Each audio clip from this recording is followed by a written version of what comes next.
Oi, o meu nome é Matheus e eu estou desenvolvendo o meu próprio teclado eletrônico. Nesse vídeo eu vou transformar essa bagunça aqui em uma placa de circuito impresso muito mais confiável, limpa e profissional. Tudo isso precisa ser feito primeiro modelando a placa em um software para isso e depois encomendando ela em uma fábrica. Então, vamos para o PC. Certo, então vamos lá. Essa aqui é a Easy EDA. Eu gosto de usar a Easy EDA porque ela é bem simples, não precisa baixar nenhum software e meio que ela é focada em robistas, então funciona muito bem para mim. Ela é um software para desenvolvimento de circuitos, né, de esquemáticos para circuitos eletrônicos e também de placas de circuito. Então ela tem tudo que eu preciso para fazer esse projeto aqui. A primeira coisa que eu quero fazer nessa placa de circuito é um regulador de tensão. Eu não tinha falado sobre isso ainda, mas o teclado funciona com 3 pilhas de 1.5 volts cada. Essas 3 pilhas somadas dão 4.5 volts, né? 3 vezes 1.5. Só que 4.5 volts não é 5 volts, é bem perto. Lembrando, nós precisamos de 5 volts, porque o Arduino e o Opel 2 funcionam com base nisso, mas nós podemos regular a tensão dessas pilhas para que elas entreguem 5 volts. O regulador de tensão que eu vou usar é o MT3608. Esse regulador de tensão ele é bem pequenininho, foi feito para projetos móveis, mobile, justamente por ser pequeno. Ele não é fácil de soldar, mas ele funciona muito bem, não é difícil de usar. E ele é um regulador variável, eu posso regular qualquer coisa acima de 2 volts para qualquer coisa até 28 volts, eu acho que é mais ou menos isso. No caso, eu vou configurar ele para regular os 4.5 volts das pilhas para 5 volts. E aí, quando as pilhas forem descarregando, ele vai continuar funcionando, porque ele consegue regular qualquer coisa acima de 2 volts. Então, só quando as pilhas estiverem com 2 volts ou menos é que ele vai parar de funcionar e o circuito todo vai descarregar. Então, esse regulador vai nos salvar quanto a isso, quanto a ter 5 volts confiáveis. Então, primeiro eu preciso adicionar o símbolo aqui. Eu vou aqui na lib MT3608. Olha só, bem fácil de achar. Clique em colocar e coloque ele aqui. Este, como eu falei, é um circuito bem pequenininho. Ele tem 6 pinos. Como é que usa não é difícil. Basicamente, lendo o datasheet dele você consegue descobrir. Você precisa de 2 capacitores de 22 microfarads. Vai precisar também de um diodo Schottky, necessariamente. E também de um indutor de... Bom, o valor é bem aberto, mas eu peguei um de 10 microhenry. Isso vai ser o suficiente para esse projeto. Também vai precisar de 2 resistores, porque é com esses resistores que você regula a tensão desse carinha aqui. Então deixa eu mostrar como é que fica o circuito com ele. Olha só, o circuito com ele fica assim. Eu tenho o indutor de 10 microhenry. Eu escolhi especificamente esse valor porque é o que eu tenho em estoque, tá? Eu também tenho o MT3608 em estoque, não vou precisar comprar nada disso. Coloquei um capacitor aqui, outro capacitor aqui. Esses capacitores são 1206, ou seja, são capacitores SMD não muito pequenos para facilitar a solda, mas os resistores não, eles são SMD também, só que são 0805, um pouquinho menores, mas ainda é razoavelmente fácil de soldar. Aí eu peguei esse diodo aqui, que é um SS24, ele é um diodo Schottky que tem exatamente as características que o datasheet do MT3608 pede. Como é que funciona na prática? Para você dizer ao MT3608 qual é a tensão que você quer. Você precisa fazer com que a tensão de saída, passando por esse divisor de resistência aqui, divisor de resistores, dê 0,6 volts aqui no pino de feedback. Bom, se você pegar a saída, que é 5 volts, e aplicar ela nesse divisor aqui, olha só, eu achei uma calculadora online. Tensão de entrada, 5 volts. Resistor 1, 2.2K. Resistor 2, 300 ohms.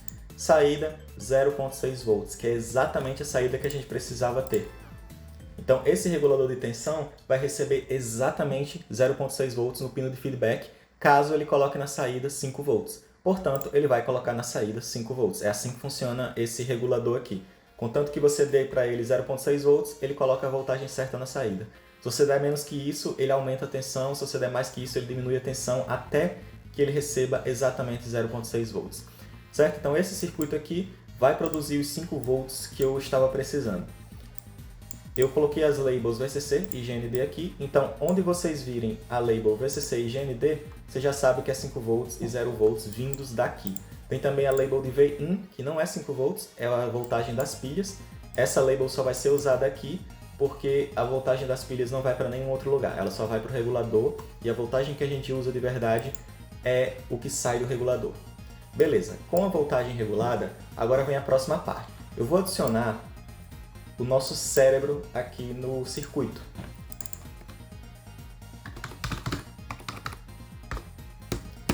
Que é o nosso Atmega 318P modelo PU, que é esse aqui.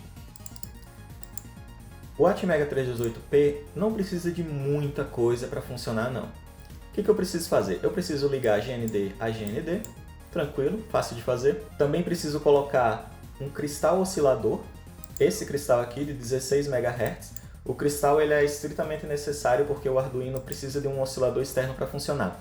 Tem como fazer o Arduino, o Atmega, funcionar sem esse cristal, mas aí ele funcionaria com metade da velocidade e eu não quero isso. Então não é nada difícil conseguir esses cristais, então vou usar um cristal externo para ligar ao Arduino. Como faz a ligação é bem simples, você só liga o pino 9 e o pino 10 a cada uma das pontas do cristal, e aí você vai precisar de 2 capacitores de 22 picofarads entre cada um dos pinos do cristal e o ground. Então eu posso colocar um capacitor aqui, copiar o segundo capacitor e fazer as ligações em um lado, no outro lado também. E aí, como eu disse, tem que ligar esses dois aqui a GND. Lembrando, o GND é essa label aqui. Então eu copio a label, coloco aqui e pronto. Temos um circuito de clock para o Arduino. Já posso aproveitar e colocar a label de GND também nesses outros 2 pinos aqui, ó.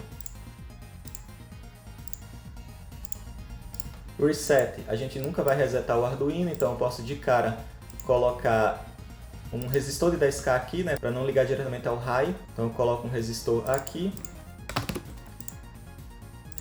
Na real esse já é o 3. E aí eu coloco a label de VCC do outro lado do resistor. Ou seja, eu estou fazendo pull-up do pino de reset porque o reset é em low. Então o que eu estou dizendo aqui é, nunca reset. O Arduino tem que ficar sempre ligado e ativo. Esse resistor aqui, assim como os demais, ele é um resistor 0805, tá? Todos os resistores que eu vou usar aqui vão ser desse tipo porque é o que eu tenho aqui no estoque. Uma coisa que eu vou precisar adicionar e que vai ser ligado pra caramba no Arduino é um header. Um header para cabo flat, porque o que eu tenho lá no nosso teclado é um cabo flat, né? Então eu vou precisar de um header aqui. Procurando na biblioteca do EasyDA, eu consegui um header que tem exatamente o que eu preciso, que é esse aqui. Olha só, ele é um header de cabo flat que tem exatamente as características que eu preciso. São 26 pinos porque foi o header que eu escolhi. Lembrando, eu não uso todos os pinos, mas não importa. O que importa é que esse header tem exatamente o tamanho do header que eu tenho lá no teclado.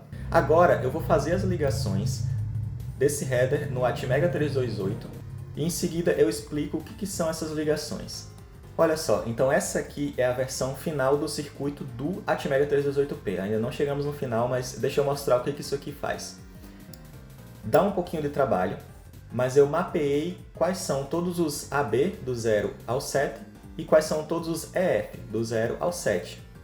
Além de quais são os pinos exatos de saída de som e qual é o pino que recebe a voltagem da pilha. Eu mapeei lá no header do teclado e com isso eu trouxe para cá, então eu sei exatamente qual é a disposição dos pinos para saber onde ligar cada coisinha.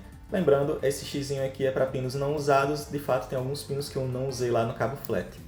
Aí, essas labels vêm pro Arduino. As ligações precisaram mudar, deixa eu explicar o porquê. Antes a gente estava conectando do pino 2 ao pino 9 digital. Isso precisou mudar porque eu estou usando muitos pinos do Arduino. Então, se eu fosse conectar todos os pinos do teclado no Arduino e todos os pinos do OPL2 no Arduino, ele simplesmente não tem pinos o suficiente para isso. É aí que entra em ação esses 3 carinhas aqui, que são pinos de comunicação com Shift Registers. Eu vou usar Shift Registers para controlar o OPL2, ao invés de controlar ele através de uma conexão paralela como eu estava fazendo antes.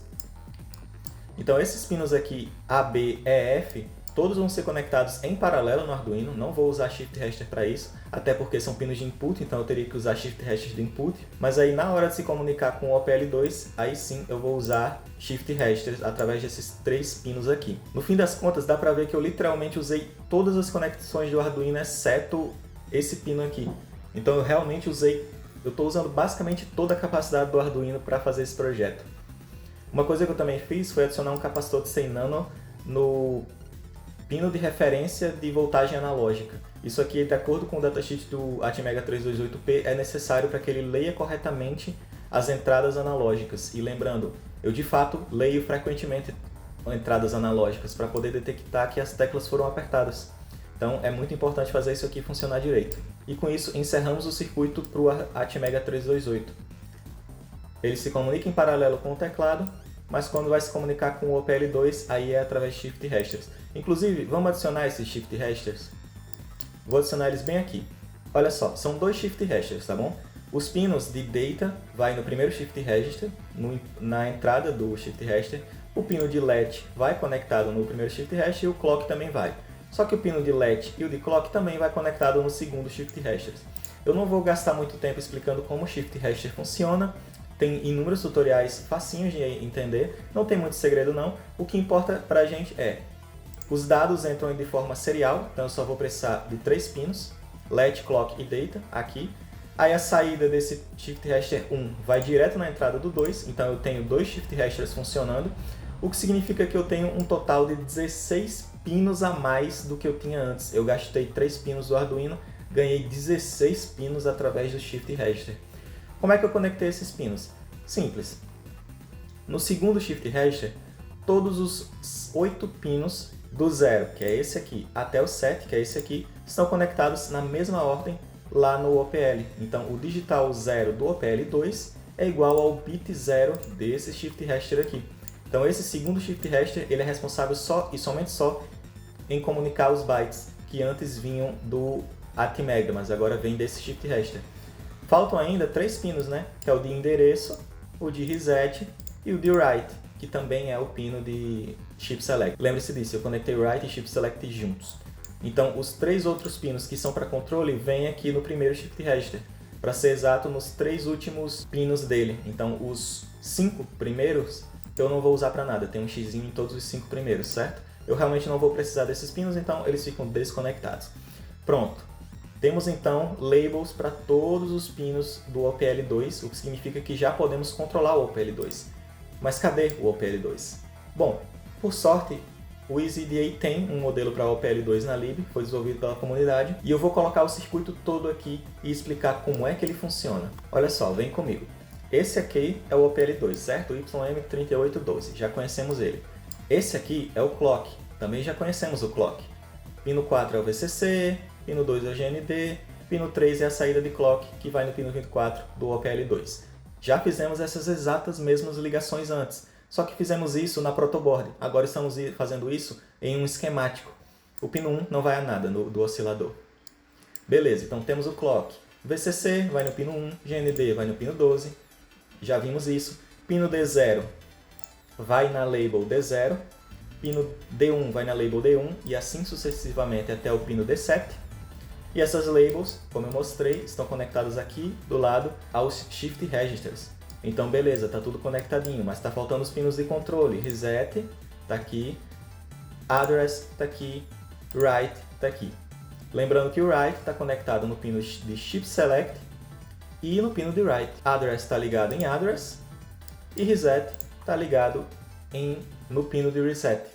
Só que o Reset, lembrando, ele também tem um pull-up, ele tem um resistor de 10K, igual aos resistores de 10K que eu já usei, até VCC, o que significa que por padrão ele fica sempre em High, a não ser que eu coloque explicitamente Low lá no pino. Que pino? No pino 6 do primeiro Shift Register, que é o Reset, tá bom?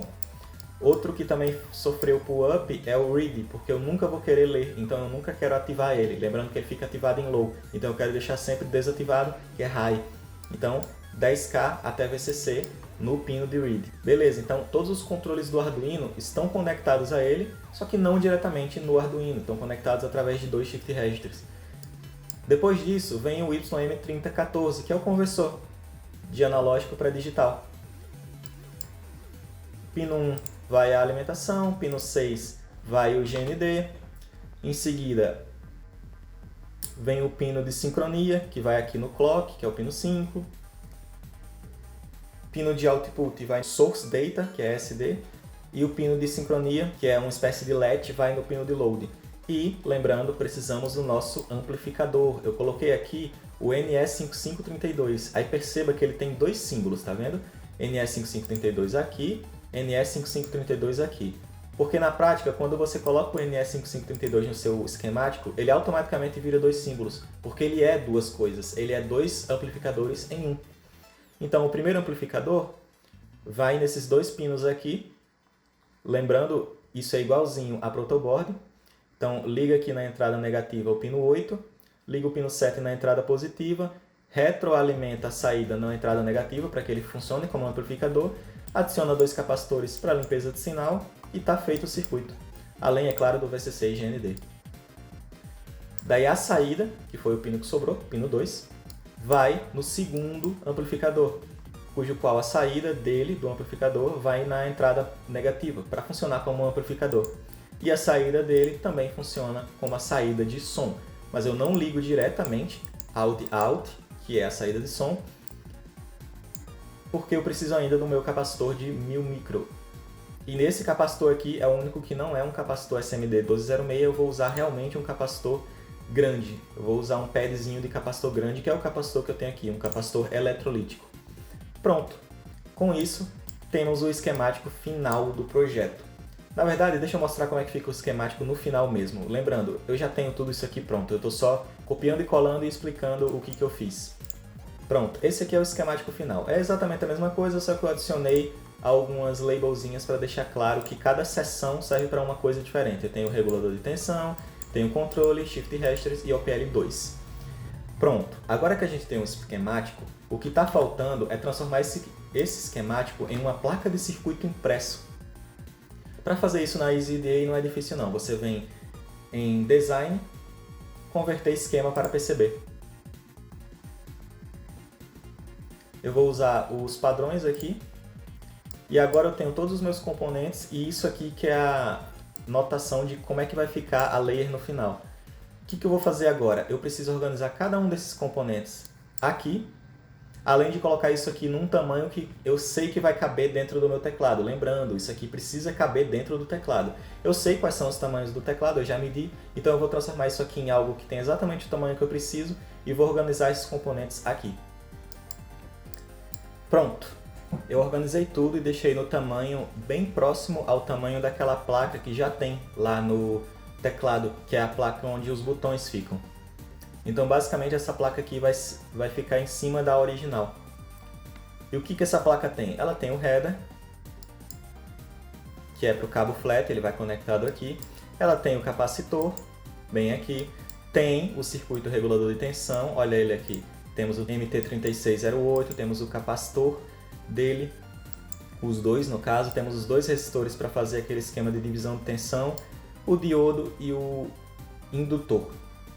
Então temos a regulação de tensão, temos os 5 volts garantidos. O Atmega vem aqui, o cristal oscilador vai ficar bem pertinho dele, temos também os dois capacitores para o cristal oscilador, temos o capacitor que vai para ajudar a limpar o sinal da entrada analógica, temos o resistor que garante que o Atmega nunca vai resetar, o resistor de 10K.